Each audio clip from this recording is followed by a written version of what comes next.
culture, and conversation. We capture the voices of the vibrant generations and train the storytellers of the future, crafting the finest indigenous stories with a global outlook, united in the strength of our diversity. Quick. Every other person behind.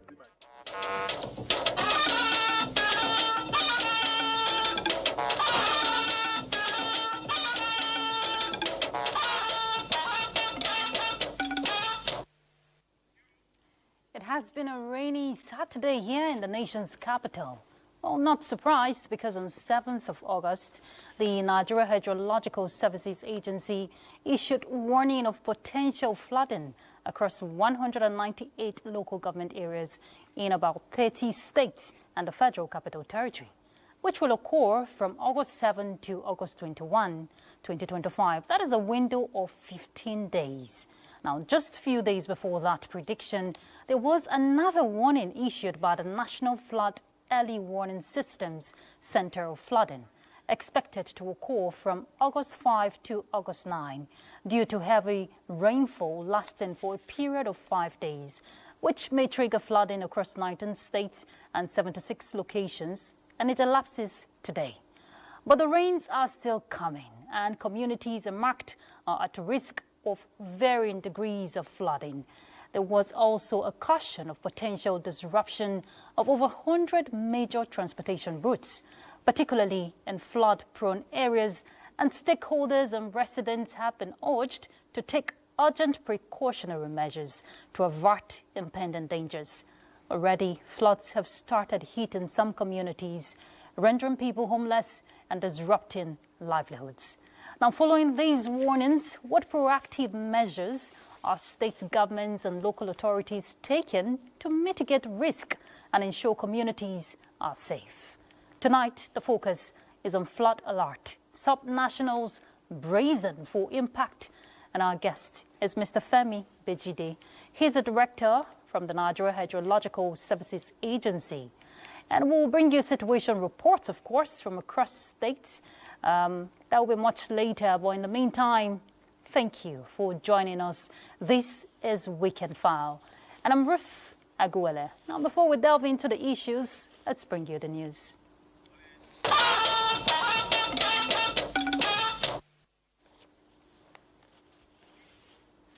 As part of efforts to curb identity fraud, data breaches, and data security risk globally, the federal government is implementing a new consular biometric data verification policy. Minister of Foreign Affairs Yusuf Tugar, who disclosed this, says through a verified platform with interagency support, the ministry has officially approved ASFAR Nigeria, that is ASFAAR.ng, a digital platform for verification of Nigerian travelers. Yusuf Tugar was presented with an overview of the system's features, including real-time data processing for destinations such as the Gulf and Arab countries, a key destination for Nigerian travelers and businesses. As the process is being implemented, we urge you to designate liaison officers to interface with asfar.ng, who seamlessly connect with Nigeria's Identity Management Commission, NIMC, and other relevant agencies to conduct verification as a mandatory part of your application process for Nigerian citizens. The minister highlighted the mutual benefits of the framework, reinforcing visa integrity, trust, and compliance. However, it remains optional for individual countries to key into the initiative. While implementation is in process, Lebanon's ambassador suggests a bilateral agreement to further ease consular services and processes with partner countries to enhance travel security. Agreements, and we need to verify it with our government before we agree to the process. Asfar.ng is not meant to replace consular procedures, but to support and enhance them. Air travelers are once again being reminded of the strict rules governing items that can and cannot be taken on board flights. The Nigerian Civil Aviation Authority says these measures are in place to guarantee the safety and orderliness of air travel, and they apply to everyone, no matter their status. Aliyu Kabir reports. At Nigeria's airports, sharing their experiences, travelers have plenty to say about the rules in the skies and how they are enforced. But whether you're inside power or you're outside power, you just have to obey the rules. If we want this country to move forward, we should abide by rules and regulations, because in the end it's for our own good and for the face and the good of you and then Nigeria. These rules set by the Nigerian Civil Aviation Authority are clear. Explosives, fireworks, matches and other flammable materials are not allowed. Firearms and ammunition require proper declaration in checked luggage. Sharp objects, toxic chemicals and other corrosive substances are banned outright. Liquid over 100 milliliters or less sealed in a clear 1 liter bag are prohibited in carry-ons, and damaged lithium battery devices are a no-go. But the NCAA says the rules go beyond baggage. They also govern passengers' conduct. Most times people come around thinking that the airport is like every other business environment where you just come and say customer is king. There are limitations to your kingship at the airport. And it is for your own safety, really. It's for your own safety. The rules are there for your safety. So compliance is mandatory in every airport, anywhere across the globe. That is why the agency has called for a full investigation into a mythic star, Wasiu Ayinde Marshal, popularly known as Kwam1, after alleged violation of aviation rules aboard a ValueJet flight on August 5th. The message from Nigeria's aviation regulator is simple. No passenger is above the law. Following the rules is not just about compliance, it is about keeping everyone in the air safe. In Abuja, Aliyu Kabir, NTA News. The Nigeria Police Force says Omoyele Sowore was arrested based on allegations bordering on forgery, cyber stalking and other infractions currently under active investigation, and the arrest was done in full compliance with extant legal provisions with strict adherence to due process and the rights of the suspect. A statement by Force Public Relations Officer Olumuyiwa Adejobi notes that Sowore was not tortured and was released on bail well within the 48-hour constitutional window, and he is expected to appear before a court. The family of Audu Innocent Ogbe has announced the death of the former Minister of Agriculture and Rural Development, Adigbe Ogbe. Chief Audu Ogbe's eldest son confirmed to NTA News that his father passed away peacefully in his sleep early Saturday morning at the family home in Asokoro, Abuja. Musa Baba Aliyu reflects on the life and contributions of Audu Ogbe to the nation. Family of Audu Innocent Ogbe, his political and business associates are in mourning. The elder statesman passed away this Saturday at the age of 78. He said he needed rest, and he lay down, and this morning, the early hours of the morning, he peacefully left. During NTA's visit to the Ogbe's residence, close family members and associates gathered to offer condolences. Among the early callers was former Minister of Information and Culture, Lai Mohammed. In the legacy Audu left behind, his legacy of service to nation, legacy of patriotism, and he left behind a legacy of hard work wherever he was. His family described him as a devoted husband, father and grandfather, whose principled leadership touched countless lives and advanced Nigeria's development. He's a wonderful man, he's a gentleman, he's a kind man, he has a big heart. Born on July 28, 1947 in Otoko, Benue State, Audu Ogbe's distinguished career spanned the academia, the agricultural industry and politics, leaving an enduring legacy of integrity and service. Audu Ogbe served as Minister of Agriculture from 2015 to 2019 under President Muhammadu Buhari, where he championed agricultural reforms and food security initiatives. And we have to learn that if we enrich the rural areas through agriculture and agro-industry, we can enjoy peace and prosperity. He previously held ministerial roles under President Shehu Shagari during the Second Republic, serving as Minister of Communications and State Development in the early 80s. His political career also included serving as the PDP National Chairman from 2001 to 2005. He was a graduate of the King's College Lagos, Ahmadu Bello University Zaria, and the University of Toulouse, France. Musa Baba Aliyu, NTA News.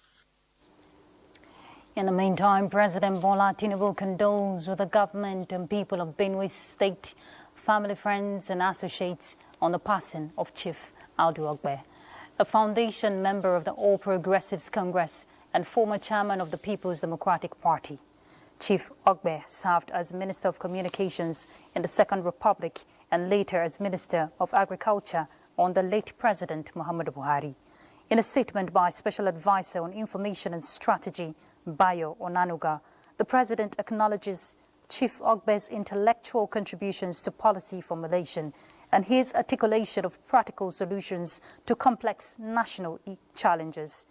The President praised that the Almighty God will receive the departed soul and comfort his family. Similarly, the Secretary to the Government of the Federation, Senator George Akume, on behalf of the Federal Executive Council, mourns the passing of Chief Audu Ogbe, aged 78. In a statement via the Director, Information and Public Relations in the SGF's office, Segun Imosen, Senator Akume notes the deep bond they shared rooted in mutual dedication to the service of the Benue people and the country. The SGF prays for God to grant the soul of the departed eternal repose and comfort those he left behind. We'll flip to other issues. The Court-Martial Federal Road Safety Corps, Shehu Mohammed, has expressed appreciation to the First Lady, Oluremi Tinubu, for her magnanimous donation of 110 million naira to support victims of road traffic crash that happened in Kano State. The Court-Martial described the First Lady's gesture as an act of uncommon compassion and a demonstration of the renewed hope agenda in action, noting that it will bring relief, dignity, and renewed confidence to the families of the 22 Kano athletes who tragically lost their lives in a fatal road traffic crash earlier this year. Vice President Kashim Shettima today attended the wedding of Aisha, the daughter of Shehu Aliyu, a former executive director with a commercial bank, and Muhammad Jalal Muazu Babangida Aliyu, son of the former Niger State Governor, which took place at the National Mosque, Abuja. State House correspondent Abdurrahman Jibrila reported that the solemnization was initiated at the mosque by the Chief Imam, Dr. Mohammed Kabir Adam, along other imams. Vice President Kashim Shettima stood in for the bride, Aisha Shehu Aliyu, and Muazu Babangida Aliyu for the groom, Muhammad Jalal, with prayers offered for the blessing of the marriage. Muhammad Jalal tied the knots with Aisha Shehu Aliyu after the payment of 400,000 naira as dowry. The relative peace in Gombe State can be a template for the peaceful coexistence needed to rid northern part of Nigeria of challenges of insecurity. Emmanuel Akila reports that the chairman of the Christian Association of Nigeria, 19 northern states, and the FCT, Reverend John Joseph Hayab, gave the suggestion when he visited Gombe State Governor Muhammadu Inuwa Yahaya. In recent times, whenever northern leaders at whatever level meet, finding solutions to the security challenges in the region top agenda of discussions. The Northern Khan leadership see the relative peace in Gombe State worthy of replication in other states in the region. Leadership and good governance, the Khan observe, play a key role in entrenching peaceful coexistence, praising the developmental strides of Governor Muhammad Ino Yahya, who is the chairman of the Northern Governors Forum, as one of the factors responsible for peace in Gombe State. We have come to this state not merely to exchange pleasantry with you, but to acknowledge and appreciate your leadership, particularly at this time when northern Nigeria is yearning for direction, peace, and unity. Whether we like it or not, as leaders, we must be ingenious enough to create ways and means by which the society will live peacefully, because without peace, there will never be progress. And I'm happy to say that Gombe is uniquely different in that regard. The Khan pray for sustainable peace in Gombe State, end to insecurity in other states, and wisdom for leaders at all levels in Nigeria. In Gombe, Emmanuel Akila, NTA News. All right, we'll take a break now. When we come back, don't forget the discussion will be on flood alert. Subnationals brazen for impact. Do stay tuned. Thank you for staying with us. Nigeria and its surrounding areas are currently experiencing the peak of the rainy season, leading to widespread flooding and overflowing rivers. The Nigerian Hydrological Services Agency issued a warning about potential flooding in 31 states thereabout. Now, in this report, Musa Baba Aliyu examines the government's efforts and commitment to mitigate flooding across the country. Stating floods fueled by heavy rainfall, dam failures, and clogged drainage systems are wreaking havoc across Nigeria, with 27 states facing imminent danger. The Nigeria Hydrological Services Agency has issued an urgent warning highlighting the risk to 739 communities across 162 local government areas between July 2022 and August 5. This year alone, Nigeria has endured 2 catastrophic floods. On May 28, a flood in Mokwa, Niger State, claimed 200 lives and left over 600 people missing. More recently, in July 26, flood in Adamawa killed 23 and many still unaccounted for. Experts attribute the escalating crisis to a combination of natural factors like prolonged rainfall and human activities, including dam mismanagement and urban development obstructing water flow. Professor Meiro Mohammed of the Federal University of Technology, Mina, emphasized the need for robust measures to combat worsening weather patterns driven by global warming. There is need for tree planting so that our environment will be kind of safe. The more the number of trees, the more water infiltrates into the soil. And then this will also reduce the amount of runoff we have everywhere, whether they are shorter trees or tall trees. People need to be sensitized not to build houses along waterways. Authorities and communities must act swiftly to mitigate the crisis and protect lives. Musa Baba Aliyu, NTA News. Perennial flooding in Lagos requires a multi-pronged approach that includes community-based adaptation system. Well, Larry Igbeleyi takes a look at the costs of this ever-looming threat in the state. In Lagos, natural and human factors combined are causative determinants of flooding. The natural factors are intense rainfall, particularly during rainy season, and low-lying topography of the state. Human components include poor drainage systems and urban planning, improper disposal of solid waste and constructions on floodplains. If you go to Mushin right now, the gutter there, Jesus Beggar dig 2 gutters, it can swallow a whole meal. But people, when it's raining, they will now pack their dirt in their house, throw it outside. Some come from Ogumokun, all those my Onikwan area. And at the end of the day, it will come back to Mushin. You have to clear the gutter, all these canals. They have to clear it. Anybody that build the house close to the canal, they pursue them away. Putting of refuse into the public drain, it will affect the water channel from the domestic drain to the secondary drain and to the tertiary drain. Lagos is employing a multifaceted approach to stemming the tide of flooding from increased infrastructural development, shoreline protection, land use planning, and flood mapping, to frequent public enlightenment on dangers of living in flood-prone areas. Construction waste has to also be managed effectively. As you know, that if you look at a lot of construction sites, they dump their waste anywhere, and sometimes that waste ends up clogging the drains as well. We give them a waste management plan so that there's a waste management plan for each construction site. Early warning systems have also been incorporated into states' advocacy programs. There's also a plan to have a floating community solution in Lagos. Lanre Pileyi, NTA News. All right, let's bring in our guest to start the conversation. Mr. Femi Bejide, he's the director from Nigeria Hydrological Services Agency. Thank you for joining us, Mr. Bejide. Good to have you again on Weekend Vow. Thank you for having me.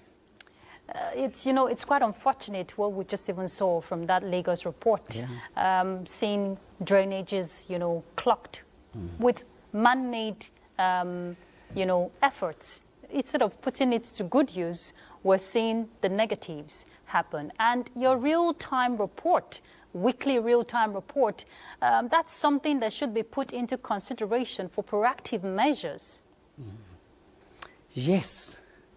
As for us as an agency, Nigerian Hydrological Services Agency, charged with the sole responsibility of managing the nation's water resources, whether surface and underground. And regarding flood, the agency has tried and is improving. Our forecast was on a state and local government basis. But now we have gone into community-based forecasting and also impact-based forecasting to be able to tell that, okay, this flooding will occur at this area. This not only in the local government, but this particular ward. Not only in that ward, this particular bridge or market or hospital will be impacted. So it has been a community impact-based forecasting. And apart from that, we have also gone, like you have said, into weekly forecast and real time.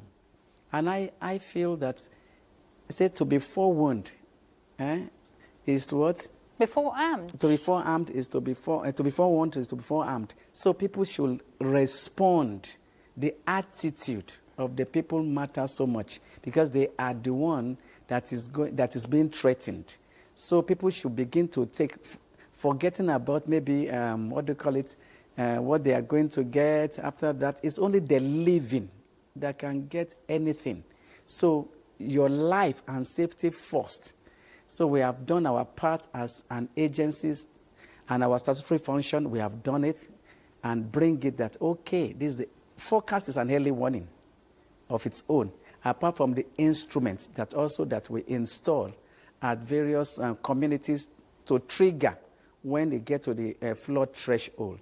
Okay, so Mr. Bejide, you release the weekly real-time report. You even give specifics on the bridge. Yes. The one for 7th to 21 now is saying about 100 transportation routes, will be disrupted, even people displaced.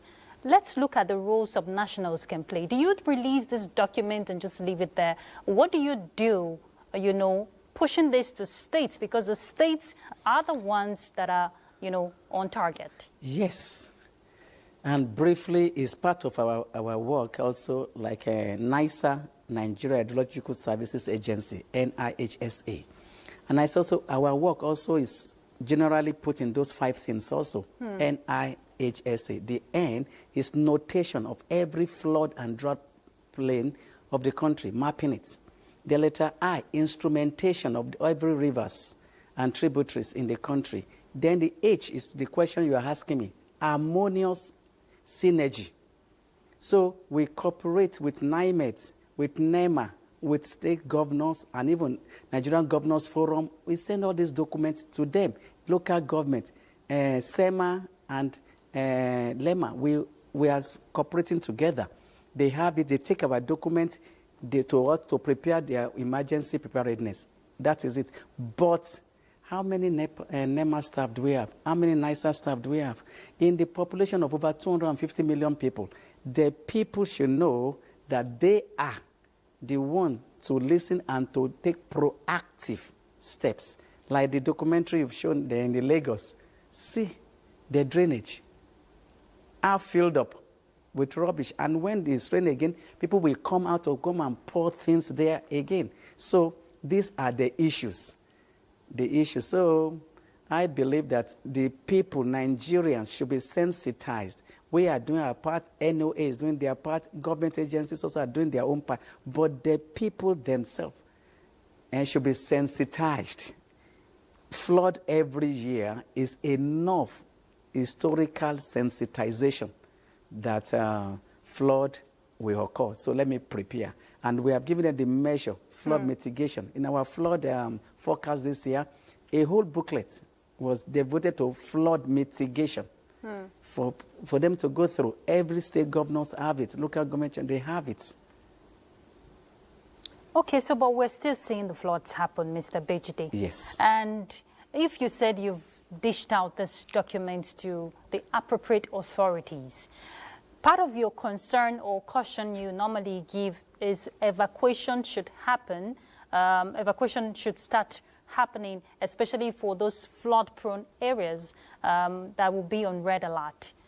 Yes. What is the feedback you get? Yes. Okay. Flooding has become an annual ritual in Nigeria. And I've said it again, and I will say it again, that flooding is inevitable as far as Nigeria is concerned. Yeah. Why? Because we have two transboundary rivers, River Niger and River Benue.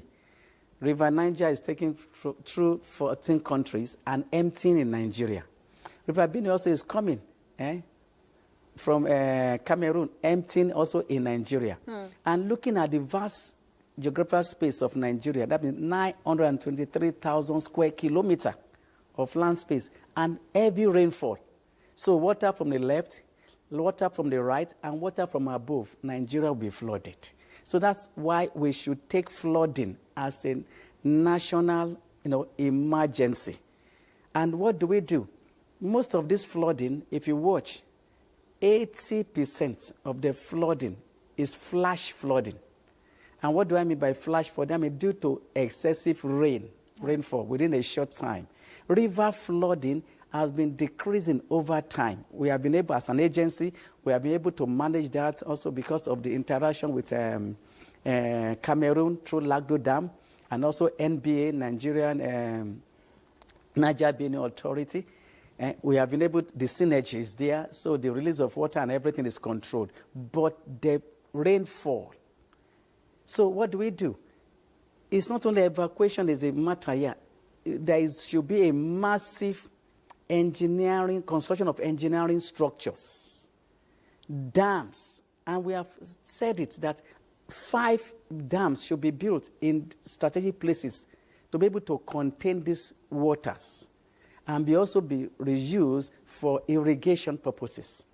So I believe if the government take a bold step to That's do the this. sub-nationals now. Yes, the governor of Niger State is doing very well, going to dredging, water transfer within their state. If other states also follow suit, even Kogi State, yes, and Jigawa State also, they are doing well in trying to manage the flooding, and Lagos State.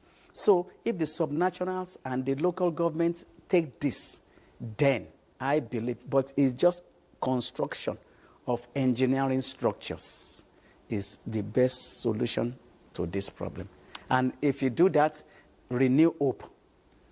Many millions of people every year being affected by flooding and losing lives and properties and farmlands, then their hope will have been renewed. Talking about durable solution. Yes. But let's take a break, Mr. Bejide. We'll be back to pick up with the conversation.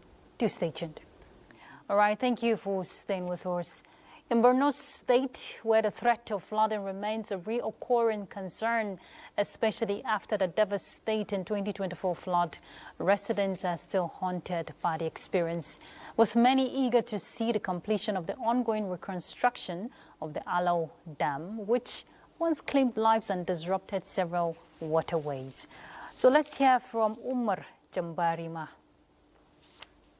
Climate change, poor drainage networks, and human practices such as building and indiscriminate dumping of refuse in waterways have continued to exacerbate flooding in Borno State. From October of this year till March 2027, the dam will be fully constructed, well upgraded. I was told that the level of flood by 4 inches, isn't it?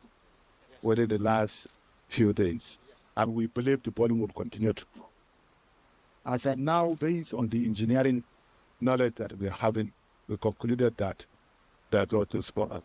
In Yobe State, amidst flood mitigation measures, the state recorded 5 deaths and 92 injuries following a devastating windstorm and heavy rains. But this time around, we want to do the engagement bottom top, going through the community leaders, religious leaders, through villages and hamlets, so that let them be aware there are things that are avoidable, there are opportunities that we can tap to reduce the impact of the disaster. In Gombe State, the situation is equally dire as flash floods have overwhelmed several areas despite prior alerts. About a month ago, we have already His Excellency Alhaji Muhammad Inouye hired directors to constitute and inaugurate local emergency management agency in all 11 local governments. In Adamawa State, floods claimed 26 lives and caused widespread destruction. In response, the state government has set up a 21-member relief and post-recovery committee. They should avoid dumping refuse in drainages. They should clear drainages, avoid dumping refuse in drainages, avoid building on floodplains. They should observe the 30-meter setback before building close to a floodplain. Despite these challenges, governments across the Northeast remain committed to confronting every threat to the lives of their citizens, no matter the cost. In Maiduguri, Omar Jimbarima, NTA News.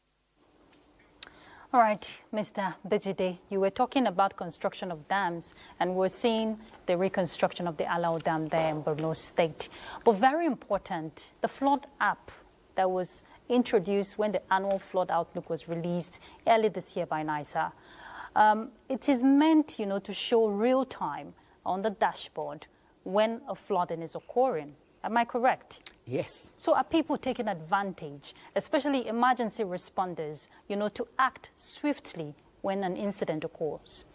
Yes, NISA, like I said, we are improving by the day, and in our forecast the early this year, which NTA was there also, and we released flood app and also a dashboard where you can just have to put to your state, then zoom to your local government and see in real time what is happening.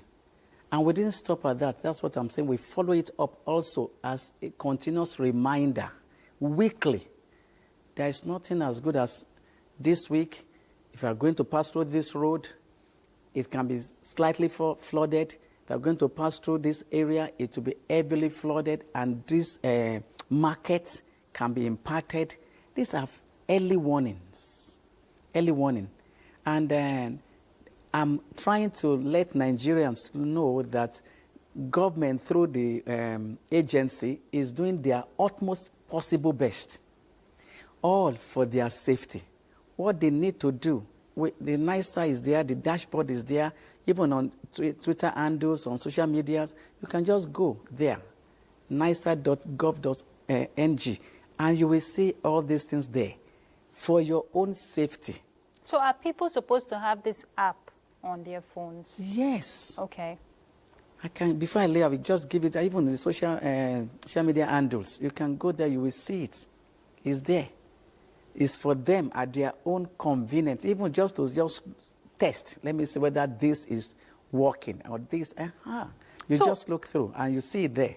So, Mr. Bejide, very quickly now, since these innovative means are there, and you engage in your community engagement with this red alert zones where flood is likely to happen, what is the level of compliance you get from communities? Yes. As I said earlier, I said NISA, we do our work in NISA way, NIHSA. I've talked about the H, which is harmonious relationship. Yeah. The S is a sensitization. which is the answer to your question. We are an agency. Abuja is the headquarters. We have 8 zonal offices in each hydrological areas. Nigeria is divided to 8 hydrological areas. And each hydrological areas, we have a zonal office. And under each zonal office, we have 2 area offices. Our staffs are also there. They are our foot soldiers. They relate with SEMA, State Emergency Management Agency, and also LEMA, Local Government Emergency Management. So they relate with them. But from the headquarters, we look at the 6 geopolitical zones. And we go to the areas most affected. We go there for sensitization to let them know that this is what is going to happen. Engage the communities and the community leaders. But for me and for us, level of compliance is still low, but yet improving. Okay. Unlike 2, 3, 4 years ago, they are improving. The improvement is so minimal. Maybe 30% about 5 years ago, now about 45%. So there are increase in our awareness and response. Okay. But what we see is that because of relief materials, people tend to just say, okay, they prefer a little flooding or something like that. So they can get the aftermath benefits. Yes. So that attitude.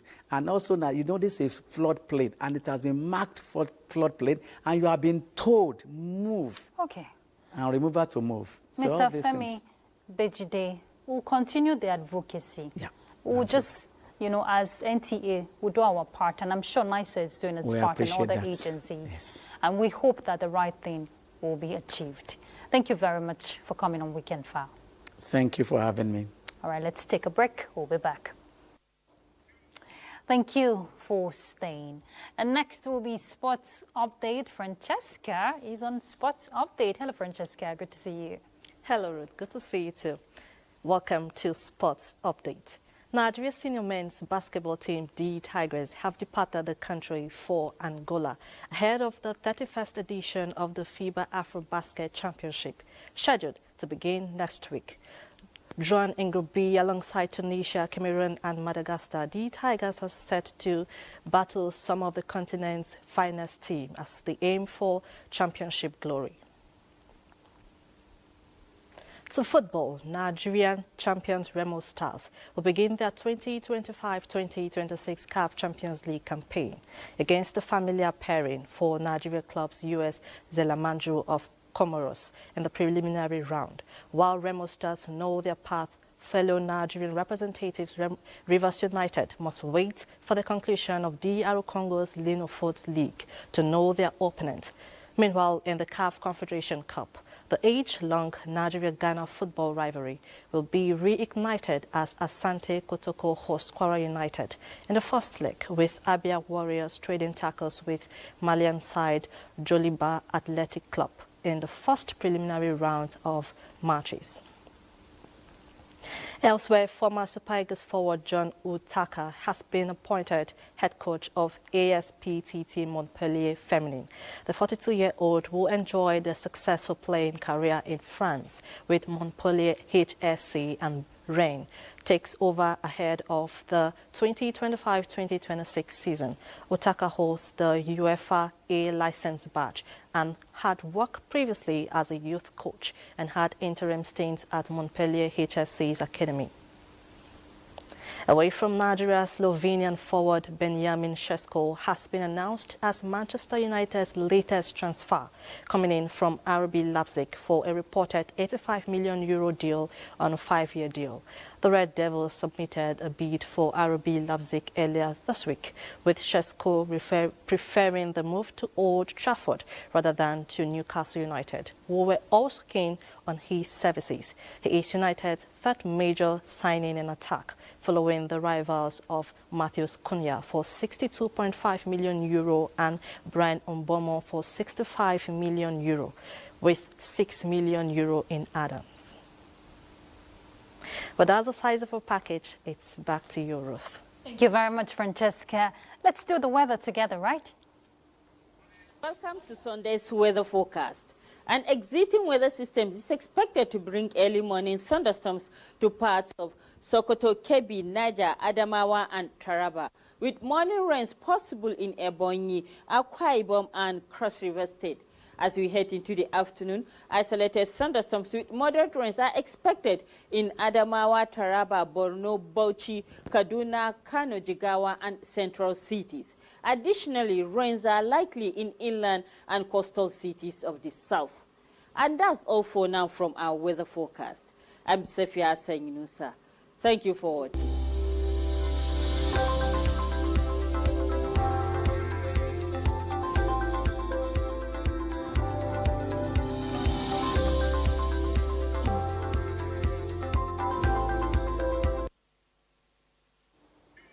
Just before we go, all animals are equal, but some are more equal than others.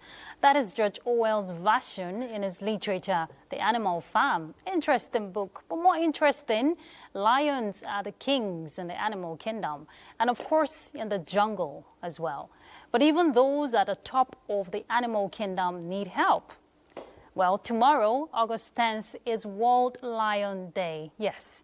And the essence of the day is a campaign aimed at raising awareness about the majestic predator, the king of the jungle. How do you react when you see lion in someone's WhatsApp display picture? Sign of strength, I guess. Despite their strength, all is not well with lions. They face various challenges in the wild, including loss of habitat, conflicts with humans, and dwindling prey population. Having face-to-face encounter with a lion may inform one that he or she is on, a journey to their grave. I know that experience. However, they still play a significant role in maintaining ecological balance. They regulate prey species, keeping a check on herbivorous animals, which in turn impacts the vegetation. So without lions, these herbivores would overgraze, leading to soil erosion and other environmental issues. I know you'll be afraid to get close to a lion to offer help. Anyway, don't get too scared, but with extreme caution and from a distance, you can offer a helping hand, especially to the ones in the zoo or in the wildlife gardens. Just pay a visit. That could suffice, right? I've done mine. Don't ask me to go do again. And that's Weekend File. Thank you for being part of it. I'm Ruth Aguwele. Good night.